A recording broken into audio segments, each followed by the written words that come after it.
get so mad, there's no controlling me. My thoughts get so bad, I'm like, I might grab a bat, I don't know. My wrath, my blood boils over like, oh God, here goes. I lost all feeling from my head to my toes. You said some shit that I can't let go, so just stay tuned for the rest of the show.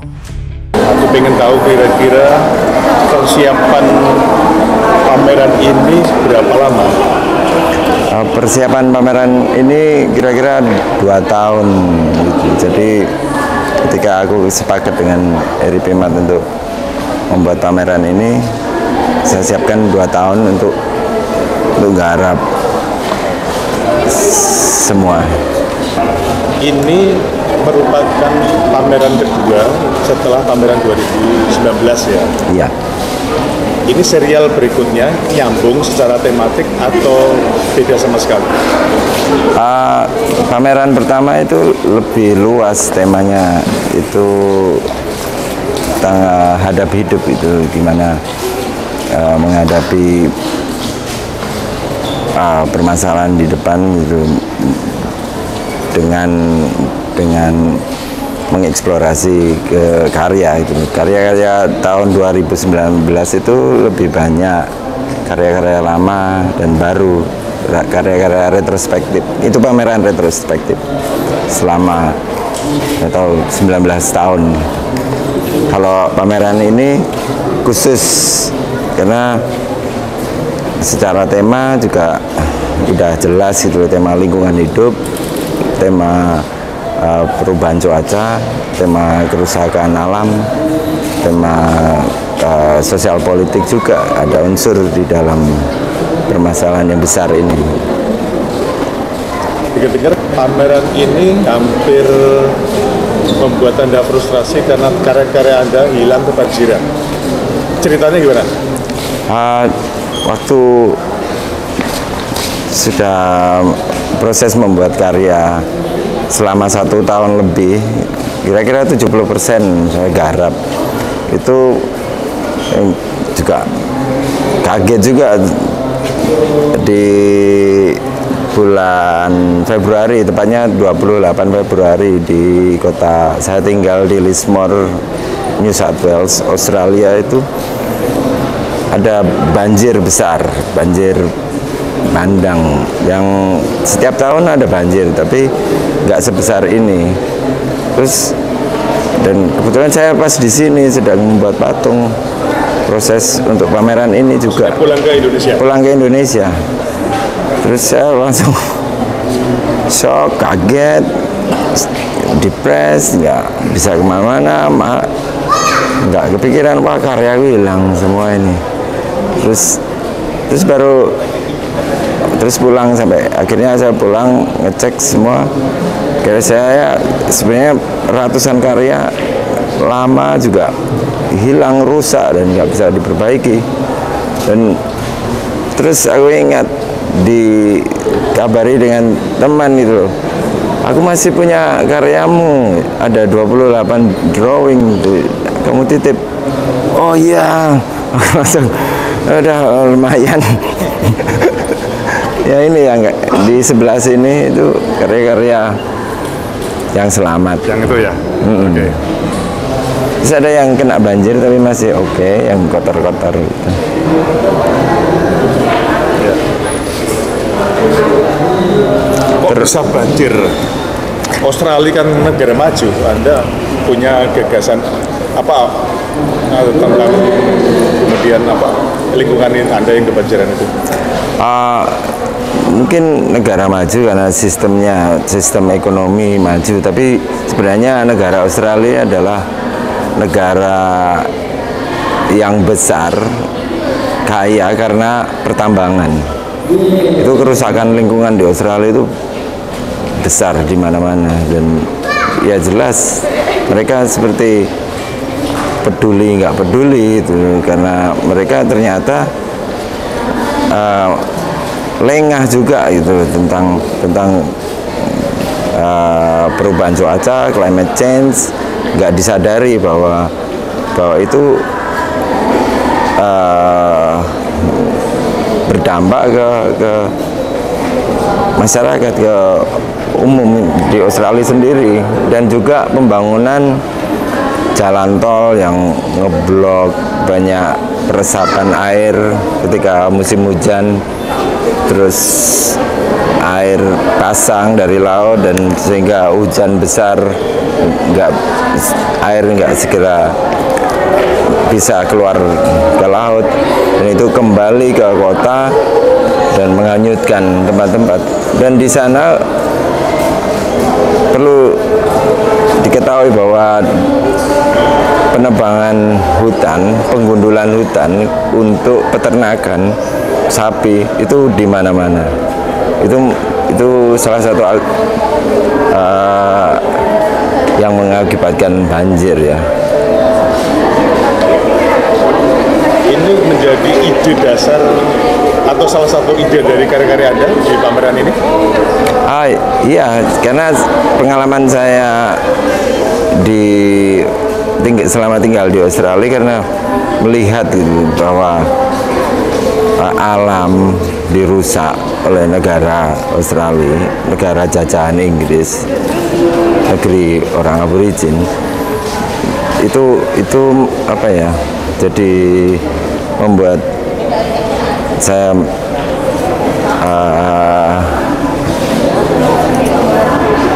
gelisah gitu bahwa kok di mana-mana seperti di sini juga itu. Saya masih berjaringan dengan teman-teman aktivis, teman-teman yang support kampanye tentang lingkungan. Itu sebenarnya juga punya permasalahan yang sama, itu penggusuran tanah adat untuk eksplorasi tambang, dan itu kalah, masyarakat adat sendiri dikalahkan oleh korporasi dan negara dengan kekerasan. Di sana di Australia tidak dengan kekerasan secara langsung, tapi intimidasi itu, dan juga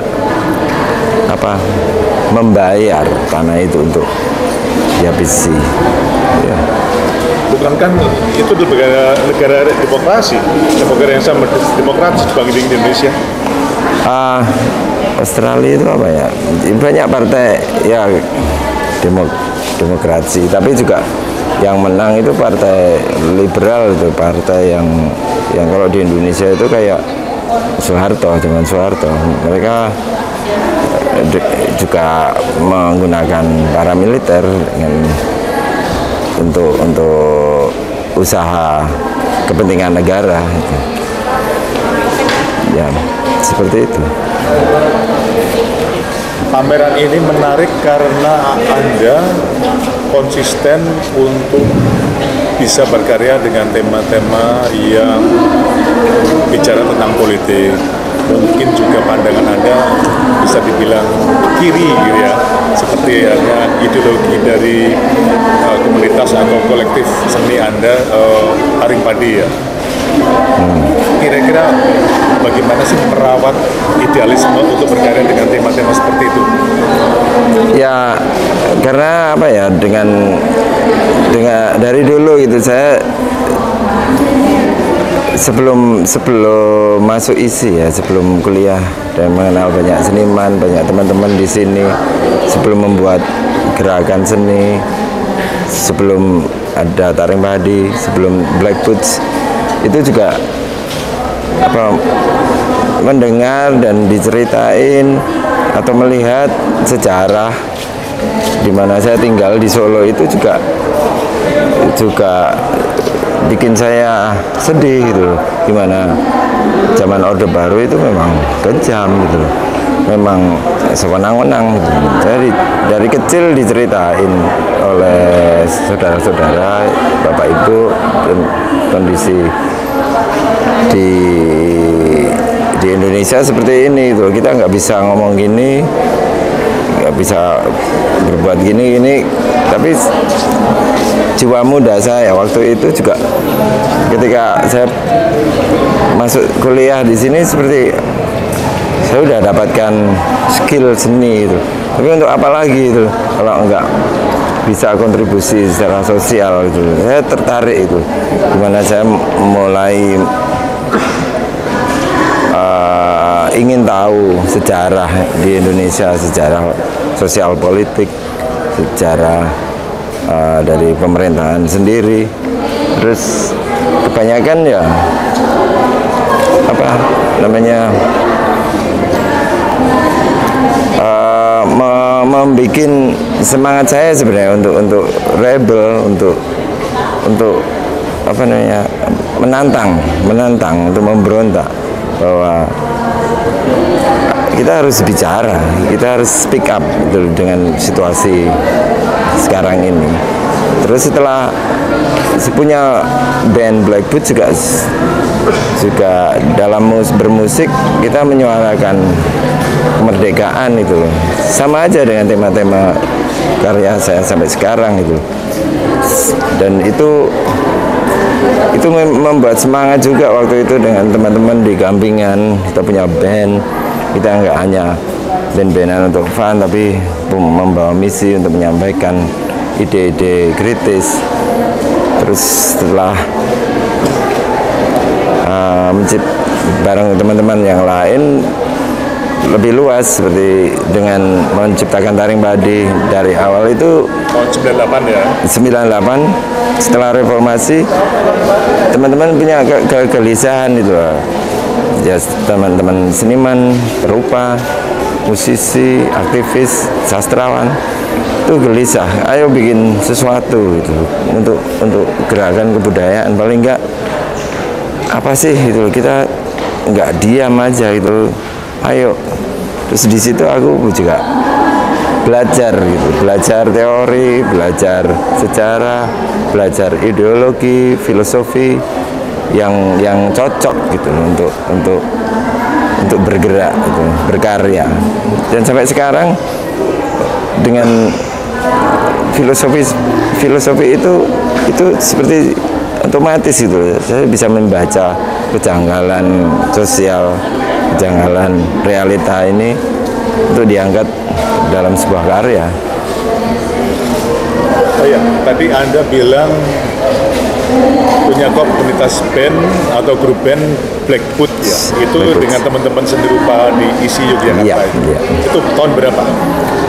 Blackwood mulai main musik itu November 1996.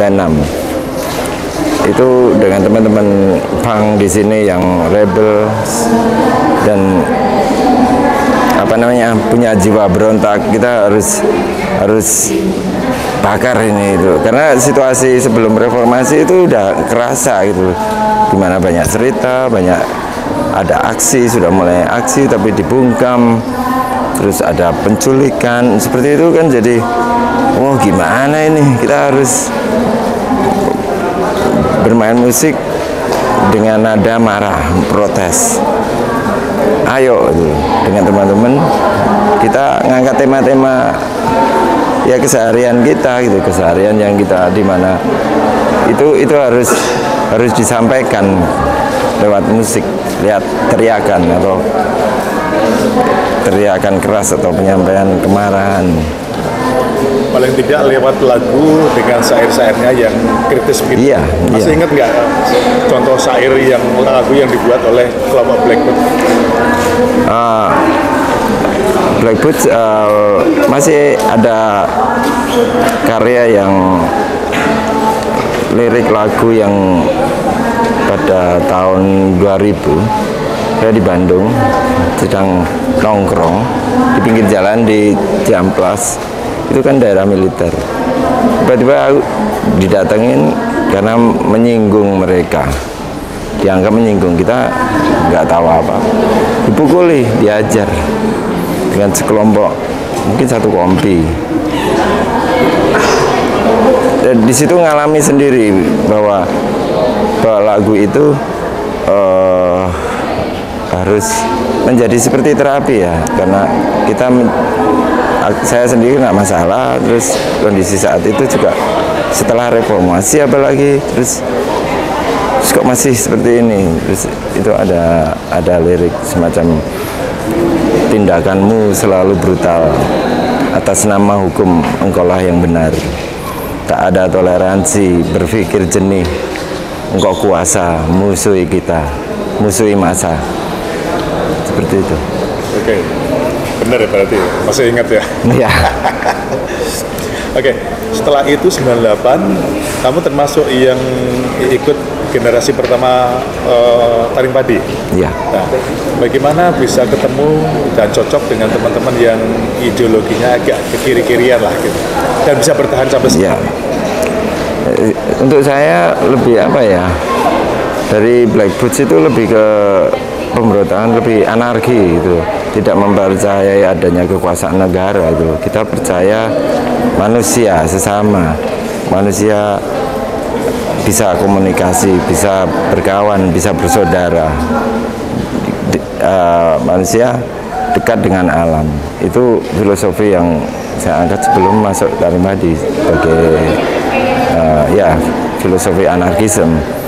Tapi setelah masuk taring padi itu kan banyak ini dari disiplin yang macam-macam, ideologi, terus yang punya skill bermacam-macam. Saya juga belajar situ karena ini setelah reformasi kita kan menuntutnya tentang sosial demokrasi kan, demokrasi untuk semua.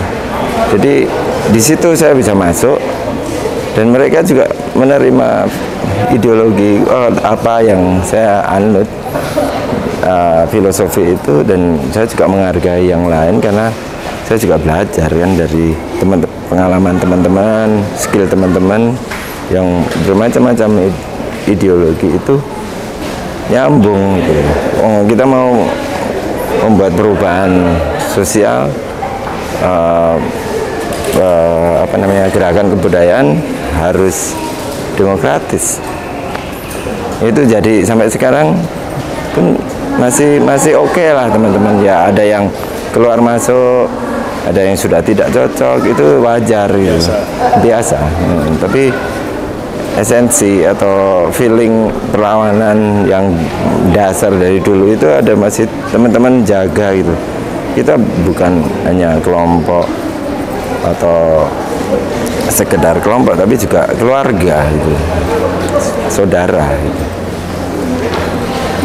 Ketertarikanmu terhadap isu-isu sosial itu masuk dalam karya seni, mulai dari musik dengan syair-syairnya di Blackwood dan kemudian taring padi. Apakah itu semakin tajam karya-karyamu yang kamu rasakan, semakin kamu bisa meluaskan atau cakupan persoalan, atau ada problem yang lain yang kamu bisa ceritakan sekarang? Saya pikir karya saya menjadi luas gitu karena banyak pengetahuan tambahan, dan dari Black Boots, taring padi, terus untuk saya sendiri karena di kolektif taring padi itu juga dibebaskan untuk eksis sendiri-sendiri kan. Jadi dari comotan-comotan itu saya kembangkan gitu. Saya pikir saya lebih fun gitu, lebih mendapatkan freedom gitu, dimana menciptakan karya itu nggak ada batasnya gitu. Masih ada frame, ada rel tentang karya kritis kayak gimana, dengan bahasa yang lucu atau yang bahasa marah atau bahasa satir atau sedih, itu bisa gitu. Menarik, seorang Aris Manyul ini berproses ketika masa jaya-jayanya tiran Soeharto, dan sekarang betul-betul negara yang sangat demokratis. Bahkan sebagian orang menganggap demokrasi Indonesia sekarang ini sudah 12-an. Bagaimana dalam kerangka kreatif sebagai seniman melihat dan masuk dalam situasi seperti itu? Ya, aku pikir banyak hal yang saya alami dan belajar gimana kondisi di negeri ini. Memang yang dibilang kebablasan juga bisa, karena setelah reformasi banyak banyak kelompok atau banyak masyarakat yang mau muncul gitu, sehingga rebutan semacam itu. Jadi di situ aku pikir kita sendiri aja yang bisa mempercayakan sama teman-teman saudara. Kalau negara itu ya gitu terus itu. Aku sendiri nggak percaya itu. Tapi juga kita di bawah itu, kita harus paling nggak bisa kontribusi gitu, dimana kita punya kebudayaan, punya kesenian, punya wawasan yang lebih luas untuk tetap independen sih, gitu loh, independen aja itu. Ya, gimana caranya bisa berusaha sendiri, berjuang bersama teman-teman yang feelingnya oke, itu, feelingnya asik atau klop atau connect sama teman-teman. Ya gitu aja sih, aku jalannya seperti itu. Saya nggak suka menjelek-jelekan ini atau itu, tapi ya udah, kalian bekerja lah.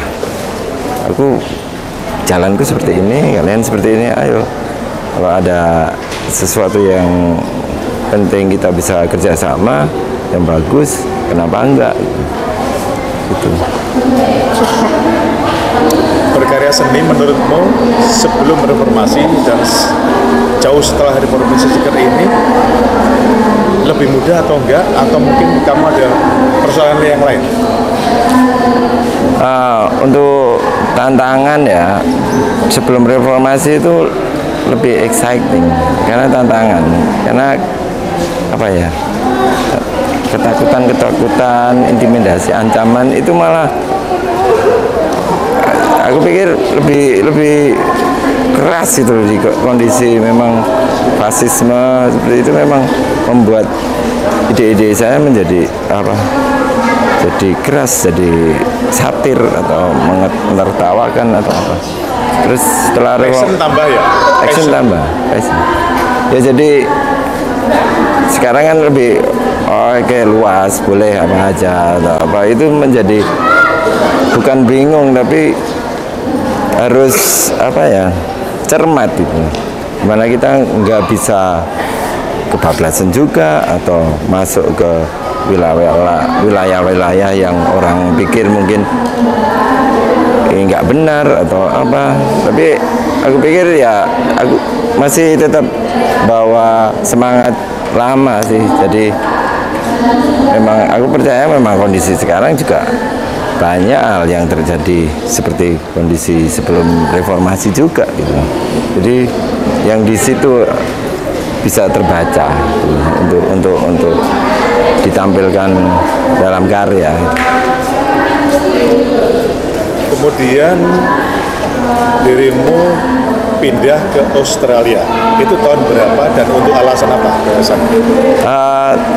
Dulu setelah saya tinggal di sini sama Taring Padi di Gampingan ini, saya tinggal 4 tahun di sini bergerak kerja sama Taring Padi. Terus saya kenal dengan perempuan Australia, terus di sini, terus kebetulan juga saya dapat kesempatan undangan pameran bersama Taring Padi di festival Adelaide Art Festival, di South Australia Art Festival, dengan Justoni Volunteero sama Restu lagi, dan bertiga kita ke sana, terus membuat festival setup, terus membuat film dokumenter oleh Red Monkeys yang filmmaker dari South Australia juga, dari Adelaide. Itu project 2 bulan di sana. Terus saya putuskan terus kenal dengan pacar saya, terus ya udah nyoba hidup setahun. Tapi ternyata sulit. Masih pengen di sini atau sini. Ya udah coba, akhirnya ya sana sini. Sebenarnya saya dari dulu pulang pergi gitu aja, karena juga di sana juga banyak hal yang aku belajar juga tentang kebudayaan di negeri lain gitu. Budaya yang menarik sih bagiku, yang ada kesamaan di sini, khususnya budaya orang-orang aborigin ya, yang punya kebudayaan alam gitu loh. Kebudayaan yang seperti orang-orang Jawa lama itu, seperti apa namanya, animis gitu. Jadi banyak kan orang, jadi ada koneksi itu. Aku juga banyak teman-teman aborigin di sana ya. Tapi kemudian pada akhirnya sempat hidup lama di Australia. Ya, situasi yang tentu berbeda secara kultural itu bagaimana pengaruhnya terhadap proses kreatifmu sebagai seorang seniman? Banyak tantangan sebenarnya, karena hidup di negeri orang itu harus survive, harus bekerja. Dan pembagian waktu itu berkurang untuk berkarya sebenarnya, karena harus biaya hidup mahal. Saya harus bekerja di wilayah bukan kesenian. Saya jadi kerja di buruh, di pabrik roti, di kebun, terus jadi tukang cat. Ya saya jalani aja, karena ya di situ saya bisa mensupport karya seni saya sebenarnya. Karena bisa membeli materi, bisa membuat patung. Itu ada kemerdekaan tertentu sebenarnya, nggak tergantung pada seni.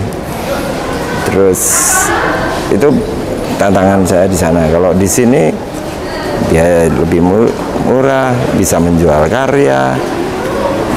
Dan idealnya memang di sini ya. Tapi ini saya juga punya anak di sana, jadi harus menemani sampai mereka mentas sampai dewasa. Jadi Australia itu nggak jauh, cuma 6 jam. Kidul Segoro.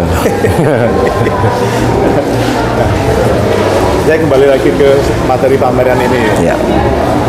Ini banyak yang komentar karya-karya muda secara visual, secara teknis, secara ide. Nah, saya ingin tanya Aris, dua-duanya itu secara teknis bagaimana Anda bisa menguatkan problem tense itu, dan soal ide bagaimana Anda bisa konsisten terus-menerus dengan karya yang kritik sosial, kekiri-kirian, itu gimana merawatnya?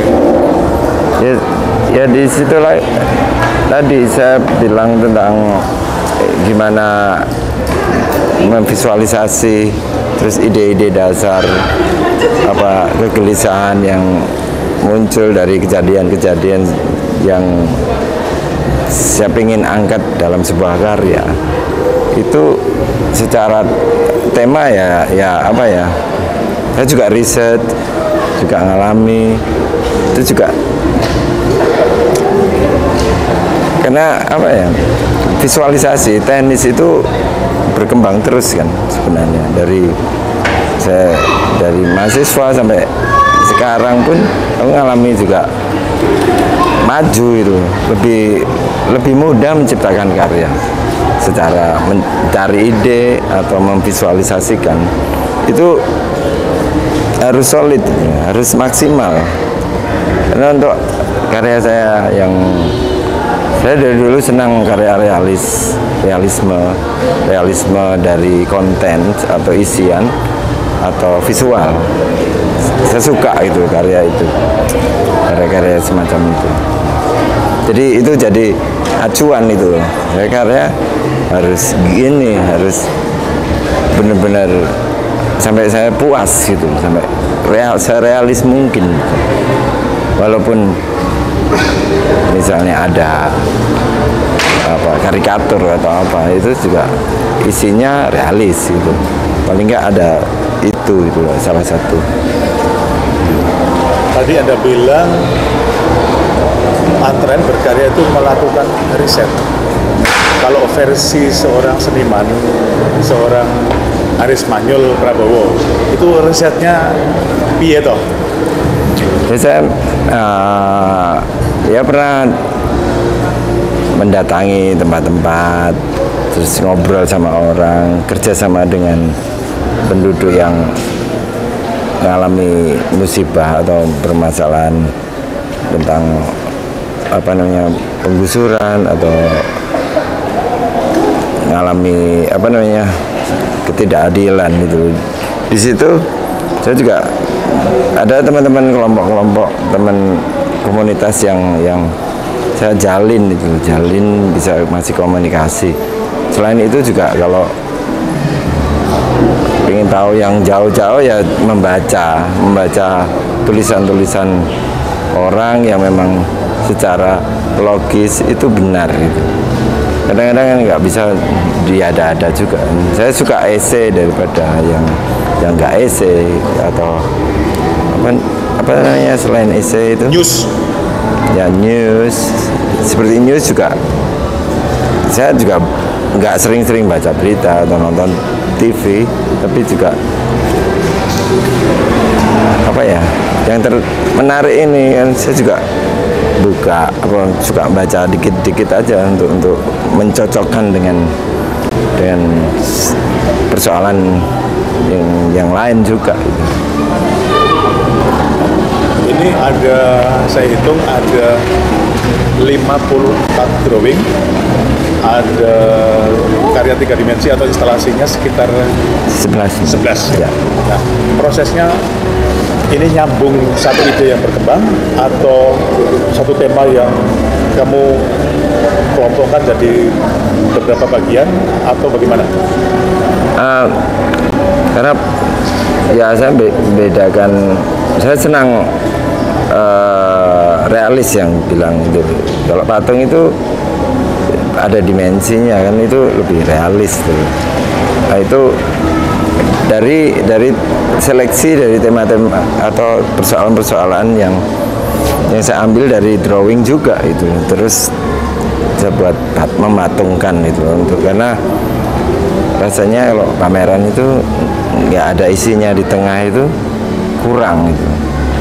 Saya mulai mematung ya udah berapa tahun ya, dari dulu aku suka matung, bikin 3 dimensi, cuman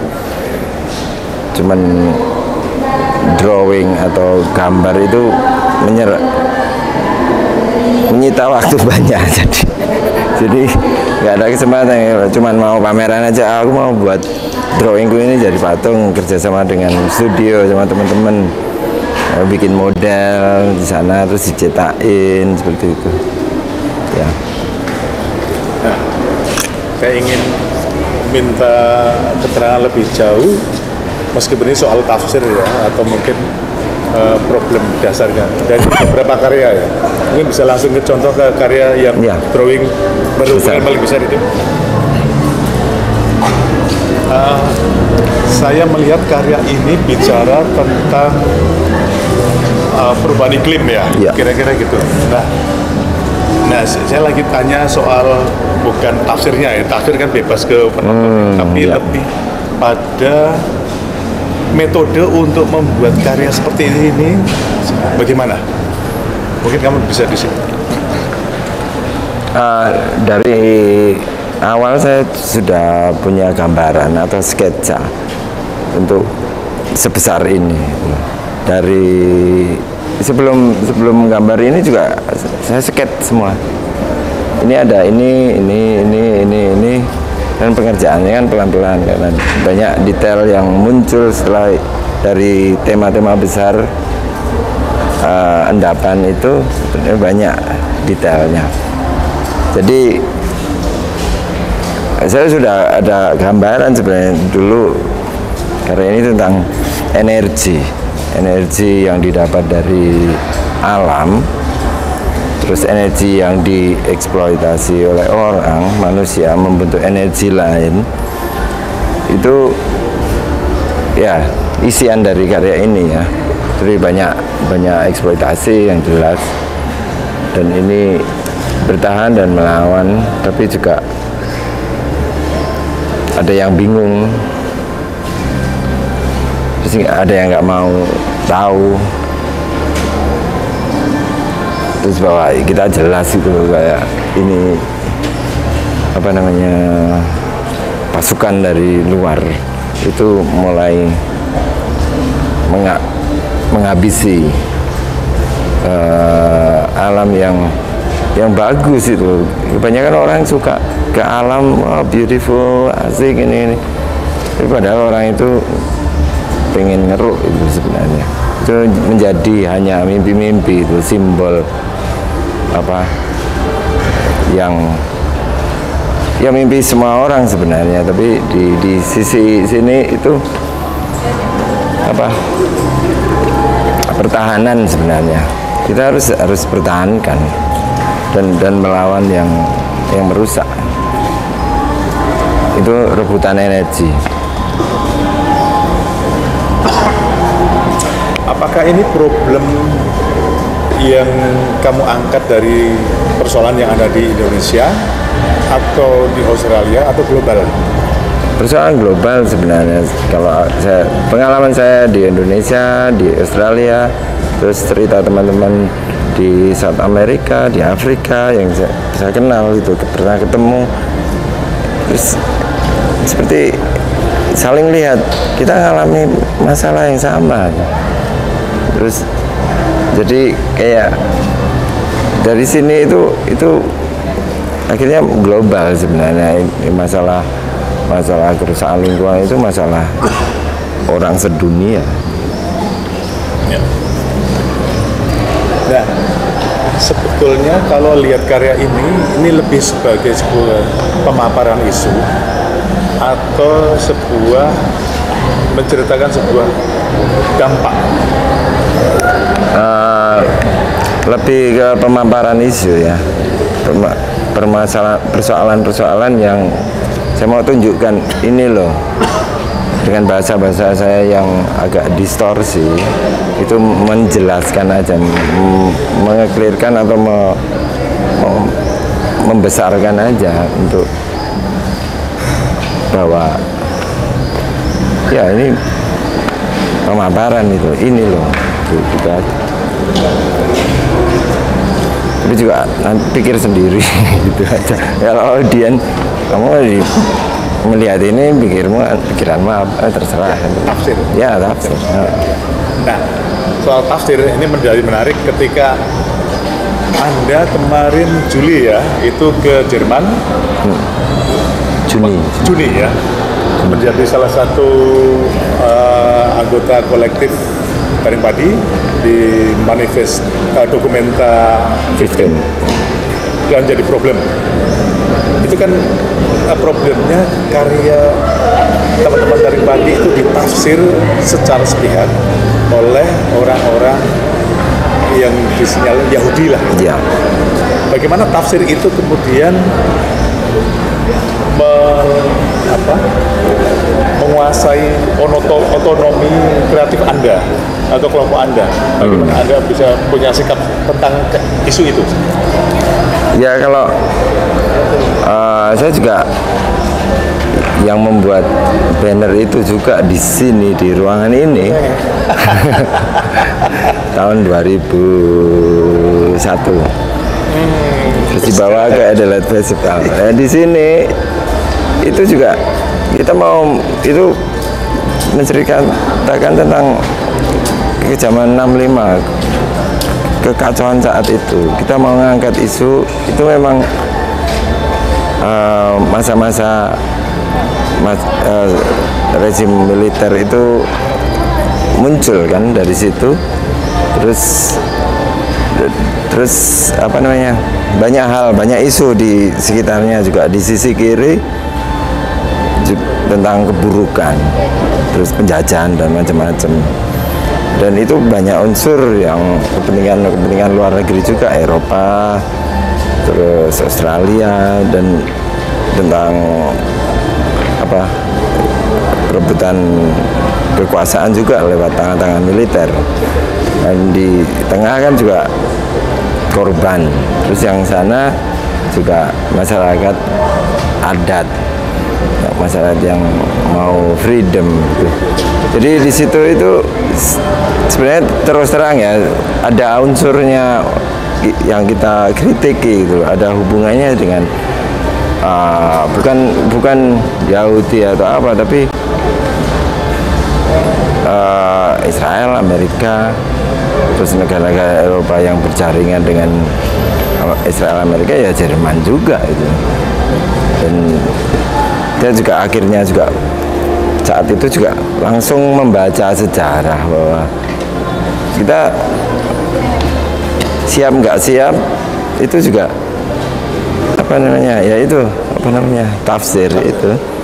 Jadi kita jawab adanya gitu, tapi juga nggak cukup bagi mereka, nggak cukup.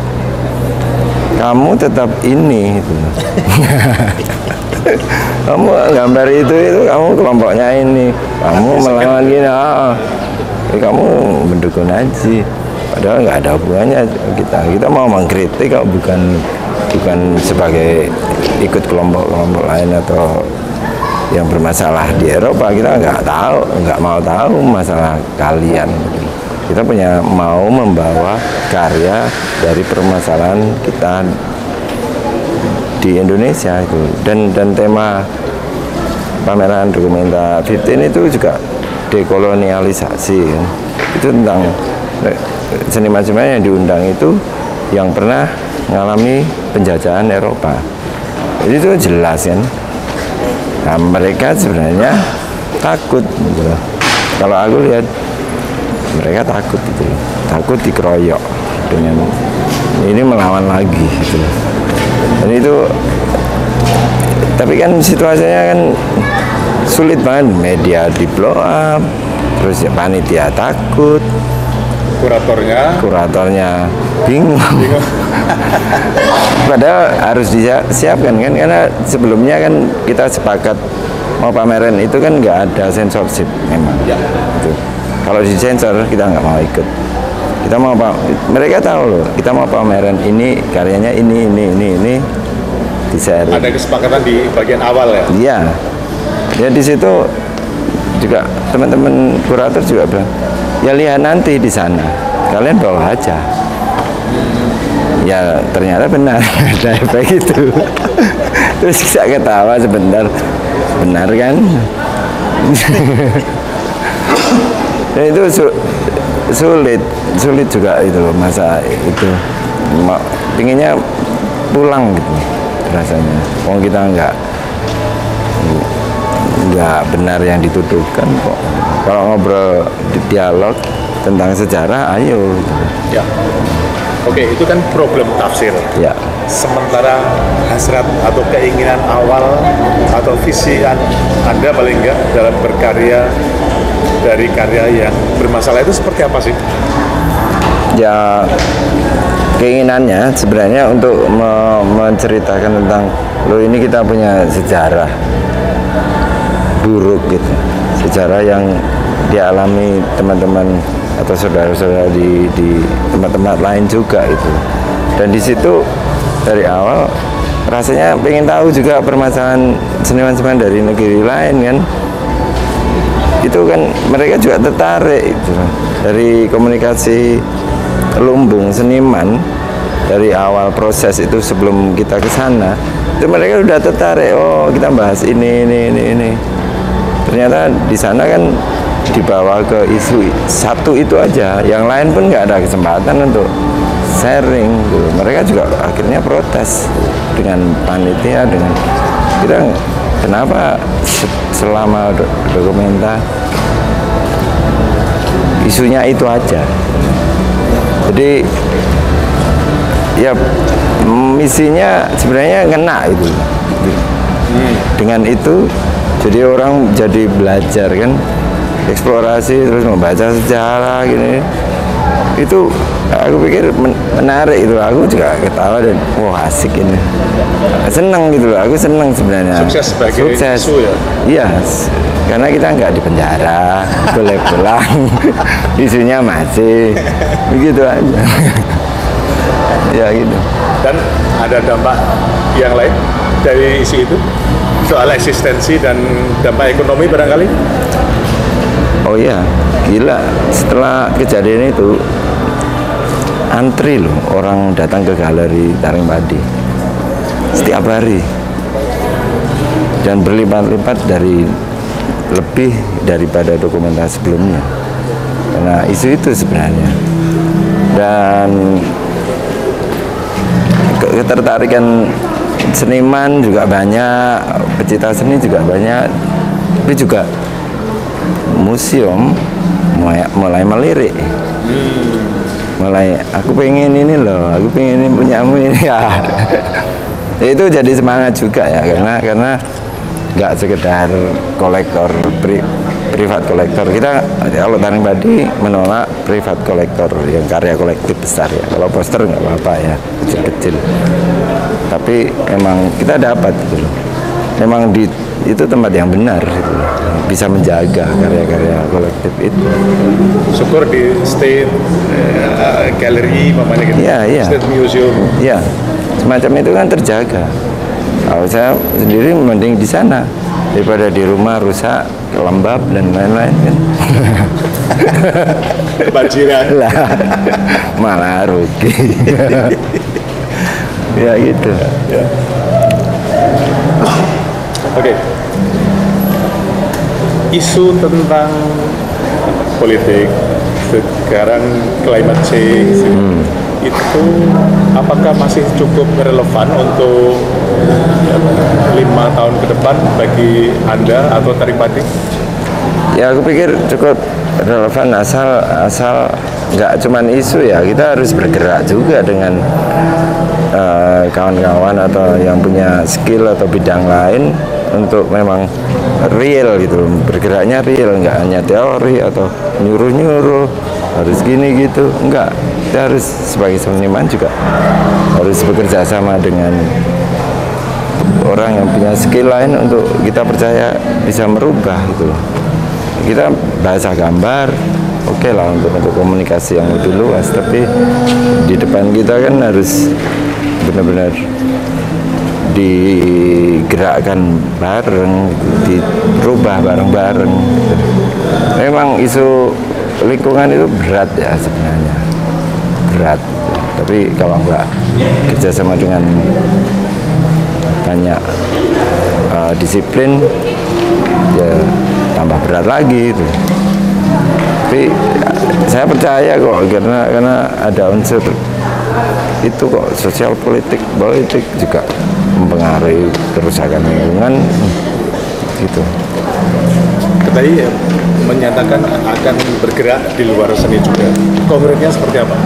Ya seperti ada jaringan teman-teman yang aliansi masyarakat adat, seperti kolektif saya Taring Padi bergerak dengan ke Nusantara, ke Kalimantan, ke Papua, ke Sumatera, ke Bali atau Nusa Tenggara Timur. Semacam itu juga salah satu cara untuk masuk gitu, menyolidkan dengan kesenian ini. Kita menyemangati mereka untuk ayo gitu, bertahan gitu. Dan juga hal-hal yang lain misalnya ya itu aja sih sebenarnya di sisi yang kita support itu dari orang yang mempertahankan itu.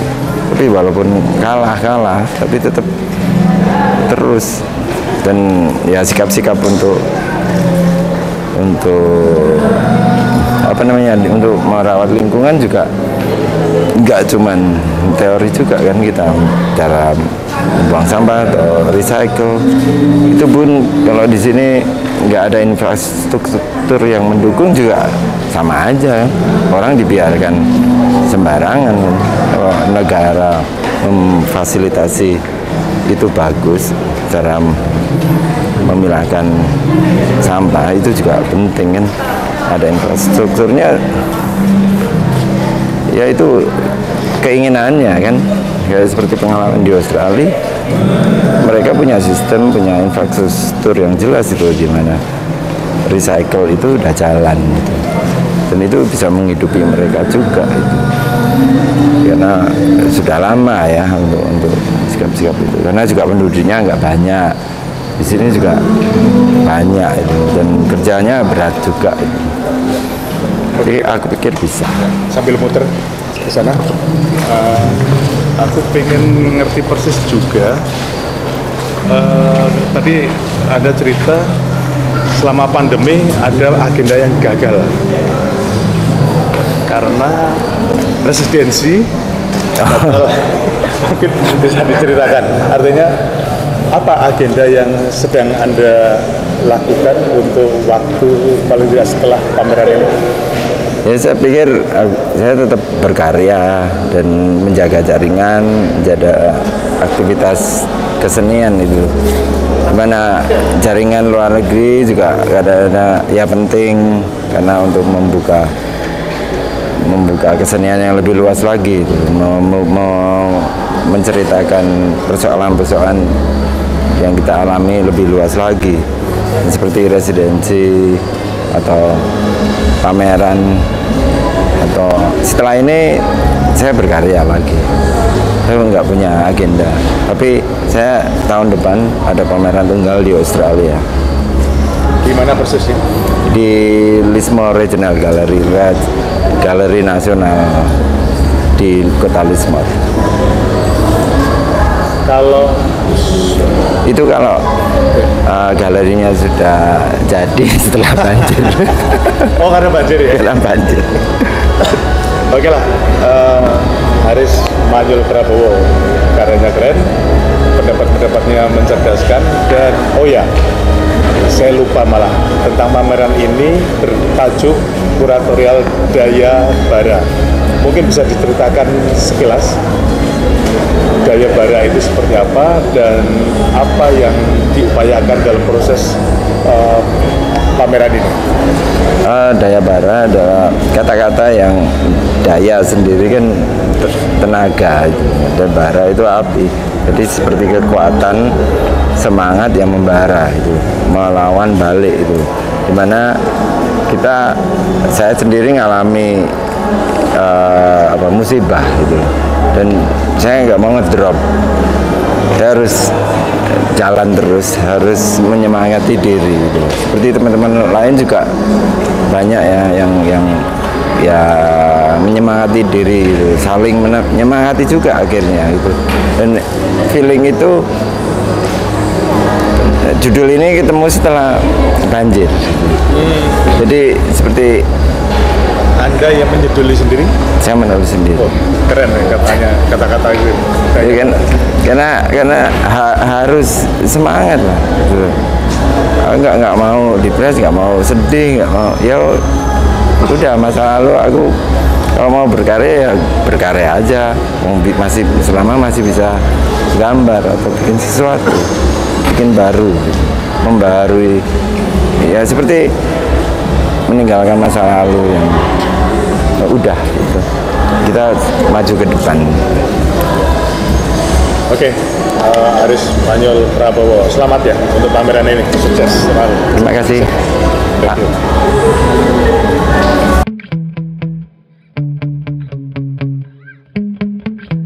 Yeah.